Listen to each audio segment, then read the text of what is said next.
Petrol diesel ಬೆಲೆ ಹೆಚ್ಚಳಕ್ಕೆ BJP ಆಕ್ರೋಶ ವ್ಯಕ್ತಪಡಿಸಿದ್ದು, ಕಾಂಗ್ರೆಸ್ ಅಧಿಕಾರಕ್ಕೆ ಬಂದ ಮೇಲೆ ಬೆಲೆ ಏರಿಕೆ ಆಗ್ತಾ ಇದೆ, ಜನತೆ ಮೇಲೆ ದೌರ್ಜನ್ಯ ಮಾಡ್ತಿದ್ದಾರೆ ಅಂತ ವಿಪಕ್ಷ ನಾಯಕ ಆರ್ ಅಶೋಕ್ ಕಿಡಿಕಾರಿದ್ದಾರೆ. ರಾಜ್ಯ ಸರ್ಕಾರ ದರೋಡೆ ಮಾಡೋದಕ್ಕೆ ಹೊರಟಿದೆ, ಬೆಲೆ ಏರಿಕೆಯಿಂದ ಜನರಿಗೆ ಅನ್ಯಾಯ ಅಂತ ಆರ್ ಅಶೋಕ್ ಹೇಳ್ತಾ ಇದ್ದಾರೆ.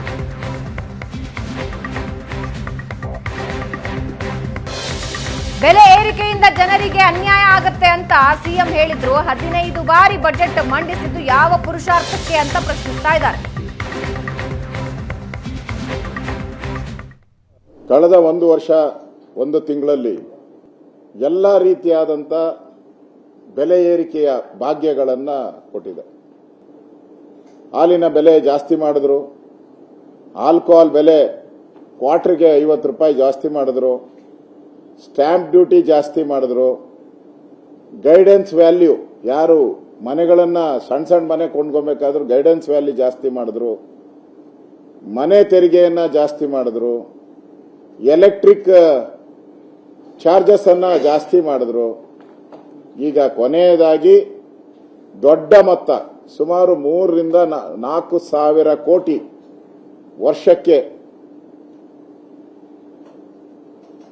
ಟ್ಯಾಕ್ಸ್ ಅನ್ನ ಕಲೆಕ್ಟ್ ಮಾಡುವಂತ ಒಂದು ದೃಷ್ಟಿಯಿಂದ ಇವತ್ತು ಕರ್ನಾಟಕ ಸರ್ಕಾರ ಪೆಟ್ರೋಲ್ ಬೆಲೆಯನ್ನ 3 ರೂಪಾಯಿ, ಡೀಸೆಲ್ ಬೆಲೆಯನ್ನ 3.5 ರೂಪಾಯಿ ಏರಿಕೆ ಮಾಡೋ ಮುಖಾಂತರ ಒಂದು ರೀತಿ ರಾಜ್ಯ ಸರ್ಕಾರ ದರೋಡೆ ಮಾಡಕ್ಕೆ ಹೊರಟಿದೆ. ಸಿದ್ದರಾಮಯ್ಯನವರೇ, ನಿಮಗೆ ಮಾನ ಮರ್ಯಾದೆ ಇದೆಯಾ? ಯೋಗ್ಯತೆ ಇದೆಯಾ ನಿಮಗೆ? ನೀವೇ ಹೇಳಿದಿರಲ್ಲ, ಪೆಟ್ರೋಲ್ ಡೀಸೆಲ್ ಏರಿಕೆಯಿಂದ ಜನಗಳಿಗೆ ಏನೇನು ಅನ್ಯಾಯ ಆಗುತ್ತೆ ಅಂತ ನೀವೇ ಹೇಳಿದ್ದೀರಾ, ಬಿಜೆಪಿ ಕೇಳಿದ್ದೀರಾ. ನಿಮಗೆ ಮಾನ ಮರ್ಯಾದೆ ಇದೆಯಾ ಅಂತ? ನಿಮಗೆ ಮಾನ ಮರ್ಯಾದೆ ಇದೆಯಾ ಸಿದ್ದರಾಮಯ್ಯನವರೇ? ನಿಮಗೆ ಯೋಗ್ಯತೆ ಇದೆಯಾ ಆ ಸ್ಥಾನದಲ್ಲಿ? 15 ಬಾರಿ ಬಜೆಟ್ ಅನ್ನ ಮಂಡನೆ ಮಾಡಿದ್ದೀನಿ ಅಂತ ಹೇಳಿದ್ರಿ. ಯಾವ ಪುರುಷಾರ್ಥಕ್ಕೆ ಮಾಡಿದ್ರಿ ಸ್ವಾಮಿ ನೀವು?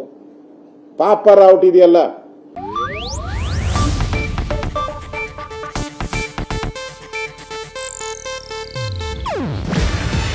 ಇದು ಏಷ್ಯಾನೆಟ್ ನ್ಯೂಸ್ ನೆಟ್ವರ್ಕ್ ಪ್ರಸ್ತುತಿ.